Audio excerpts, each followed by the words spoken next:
Just want to say congrats on the movie. It's wonderful. Oh, Um, thank you. just wanted to know first of all, how did it feel for you, to return to these characters after such a long time? Well, it was interesting.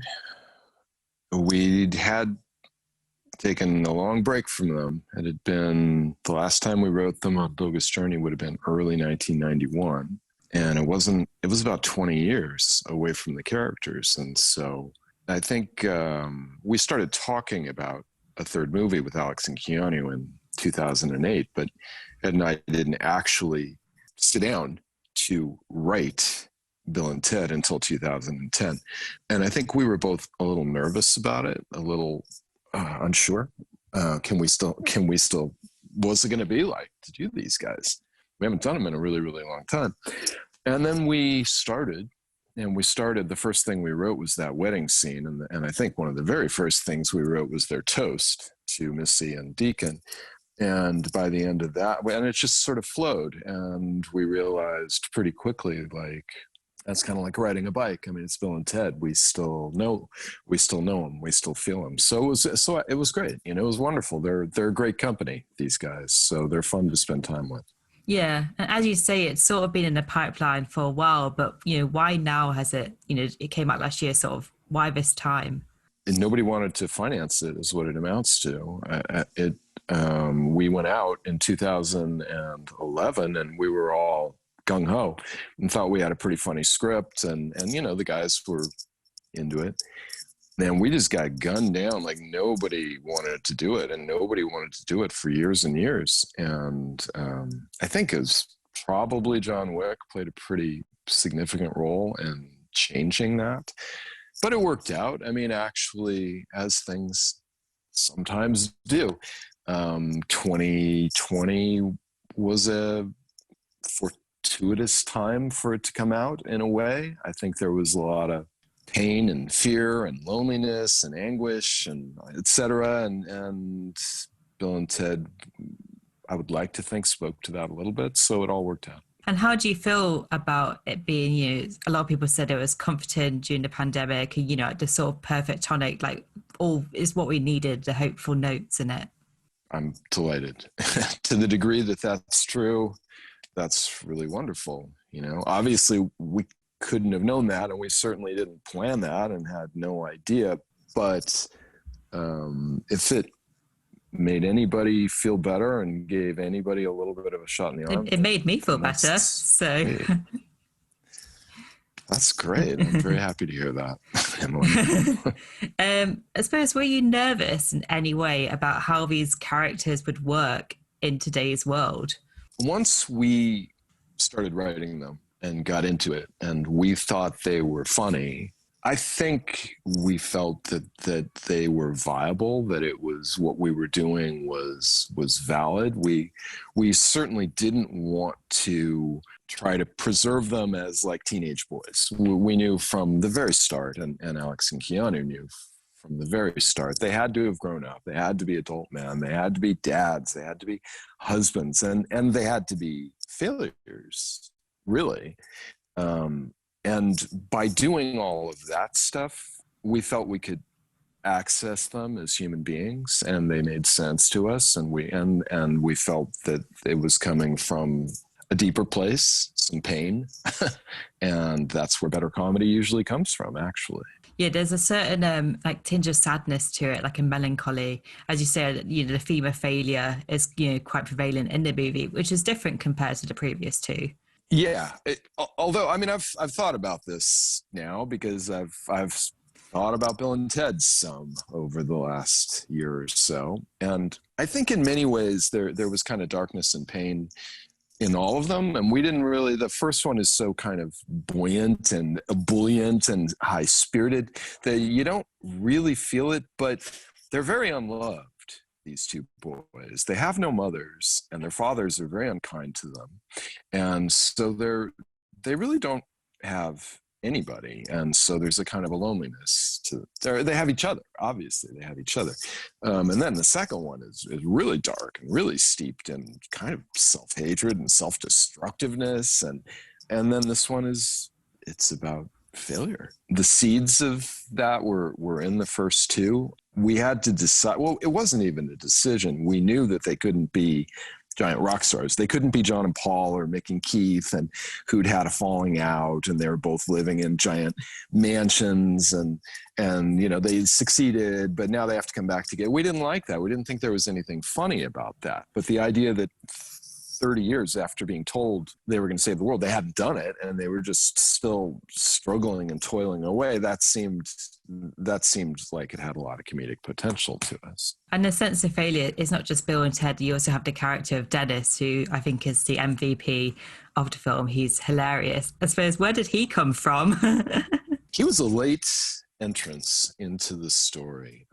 He didn't enter the movie until probably 2016. We had done a number of drafts, and there was a kind of a bad guy chasing them. Originally, the character, Kristen Schall's character, Rufus's daughter, was not Rufus's daughter, was kind of a bad guy who was stalking them rather than trying to help them. We didn't end up sticking with that plan, but we did need a kind of a nemesis to chase them. And given the way we wanted the story to go, we kind of needed somebody to kill everybody, because we wanted to revisit death, and so we ended up with this killer robot, and a killer robot, an insecure killer robot. Oh my God, it just seemed really, really funny to us. And every time we would write dialogue of his sort of pathetic insecurities coming out, it really amused us. And then Anthony Kerrigan, who plays Dennis, he's hilarious. He really got it. He got it right. And talking of new additions, I really liked the daughters too. Brigette and Samara are fantastic. And, they are very much like their dads, but I think it's, they also have their own voice. How important was that to you, that they are, they do speak for themselves and they are a bit different to their fathers? Yeah, that was definitely something we spent a good amount of time and energy on. For the first 5 years, we had two sons. Everybody assumed that it was two sons at the end of Bogus Journey, Little Bill, Little Ted, and so did we. It's like, right, it's Little Bill and Little Ted. And we wrote them that way. And we never got any traction with that, because the sons were either kind of like little knockoffs of Bill and Ted, which wasn't interesting, which was just like, right, well, they're just like their dads. Or they were kind of little cool guys, little hipstery guys, and that really was not funny to us at all. So at a certain point, we thought, well, there's an obvious move here. I mean, it'll ruffle feathers in whatever little community of Bill and Ted fans there might be. Like, they're sons, they're supposed to be sons. But what if we try making them daughters? And so we did that, and instantly it got more interesting and it got more complex, and the daughters' voices evolved much more successfully. And we spent a lot of time on that, and as did everyone else, as did Dean Pariseau, the director, and then Brigette and Sam just brought a whole lot to the table. One of the big secrets to the success of Bill and Ted has been casting from start to finish. I mean, it's obviously Alex and Keanu, and then it's Bill Sadler, and then it's Brigette and Sam, and it's Anthony and others too. It's just very successful casting. I mean, did you have any idea on the first Bill and Ted movie just how big Keanu Reeves and Alex Winter would go on to be? No, not exactly, but it didn't surprise me. They were really wonderful, and they were really funny, and they were really great together. And Keanu, I thought, was one of the more peculiar and interesting people I'd ever met in my life up to that point. I just had not really met anybody quite like him before. He was very different and really interesting. And they were both really smart. And I am older than Alex, but Alex knew a ton about comedy. I learned a lot from Alex about comedy. He knew a lot. He was very smart about comedy. And there's some fun cameos in this too, like Dave Grohl, he pops up. How did that come to be? And I know that you and Ed are in it as well. Dave Grohl was going to be a giant rock star. They were the future Bill and Ted were basically just squatting in some big rock star's house trying to pretend that they're big rock stars to fool their younger selves. And originally we wrote it as Eddie Van Halen because that kind of, linked up with the first movie, sort of their fascination with Eddie Van Halen. But I don't think he could do it. I think maybe his health wasn't so good at that point. So Dave Grohl was an obvious next choice. And Dave Grohl is the great benefit of Dave Grohl. This guy knows how to make comedy. This guy's funny. He's only got I just love his, who the hell are you guys? It's really, what are you doing in my house? He's legit funny. And you and Ed make a cameo too, I think, in in Hell, sorry. Why did you decide to put yourselves there out of everywhere in the film? We were originally going to be in the Dave Grohl scene. We wrote ourselves in as like butlers, fake English butlers that the future Bill and Ted are trying to trick their younger selves by pretending they have two personal butlers. But there wasn't enough time. We had to speed through this thing. We had to shoot this whole thing in like 38 days. So everything had to be very, very, very streamlined. So I didn't think we were going to be in the movie at all. And I was fine with that. It didn't really matter. But then pretty late in the day, the idea came up of having us play these two demons in hell. And we just sort of snuck it in at the end of a very, very long day. It was about night. It was like everybody was really wiped out. But the last 90 minutes of the day, we just sort of shoehorned that bit in. One thing I want to talk about is, there's music's always been a big part of Bill and Ted. But, in this film, I think at the end, there's a sort of real emphasis on how music can bring people together. Why did you want to bring that into the movie?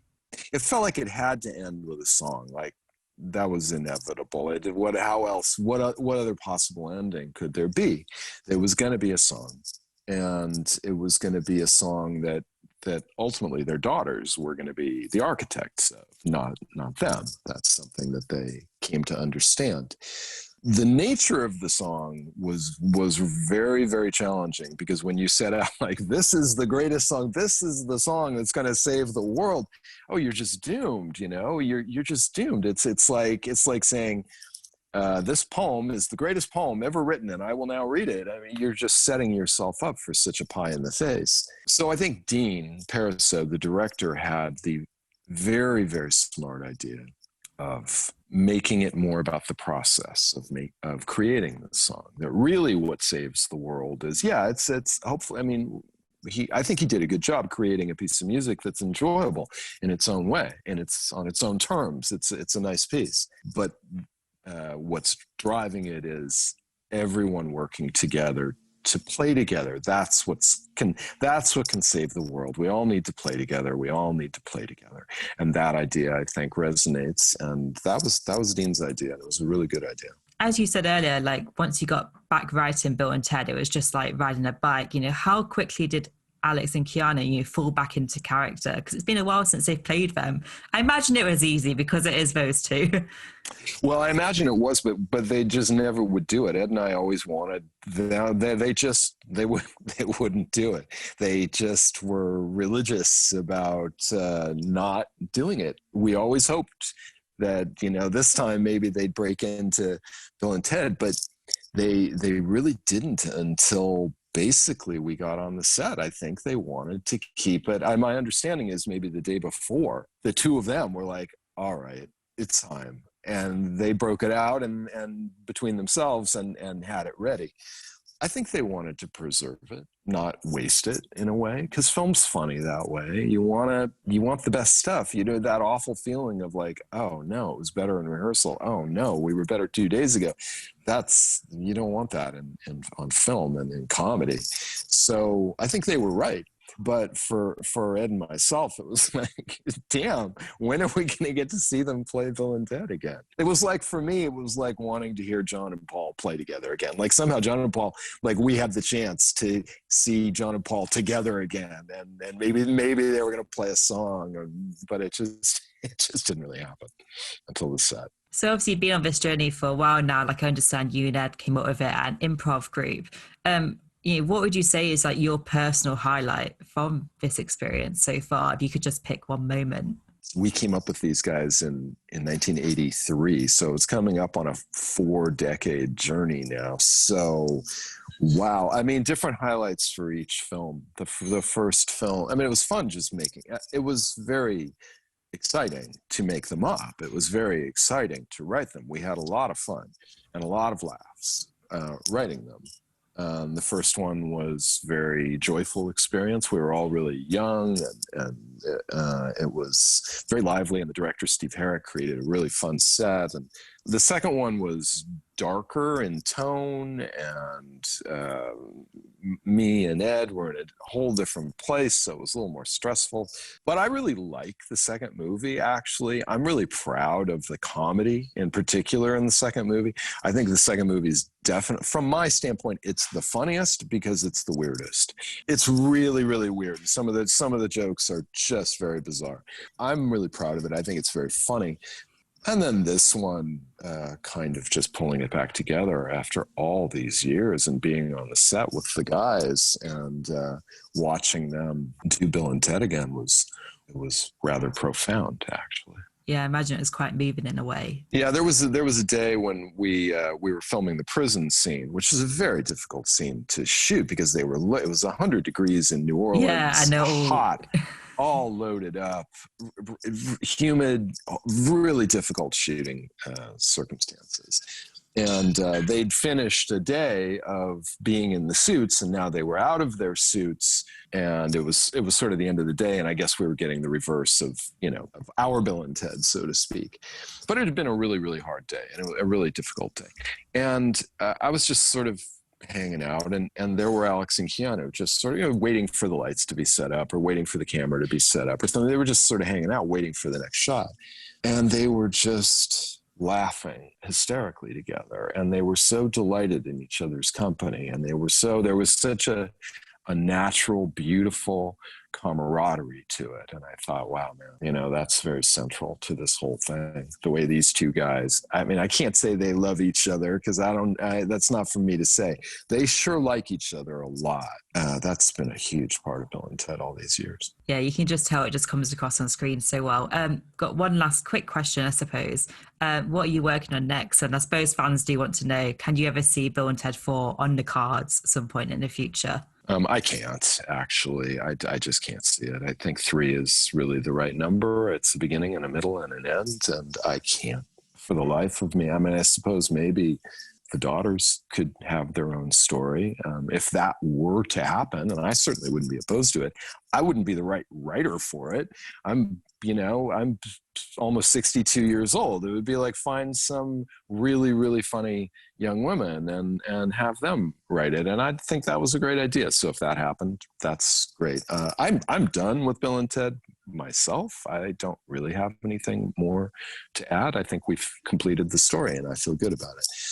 I primarily write books now. I write, so that's what I'm doing. I'm writing books. I'd love the daughter idea. I mean, I'd definitely like to see that because they are such good characters, and I think that could be like a really interesting angle for the future for sure. I think it'd be great. And if it happened, I would give my full blessings to it and think it was fantastic. I hope it does. Whether it will, I have no idea. Well, thanks for taking time to speak to me today. I really appreciated it. And I hope you have a good rest of the day, Chris. Yeah, you too.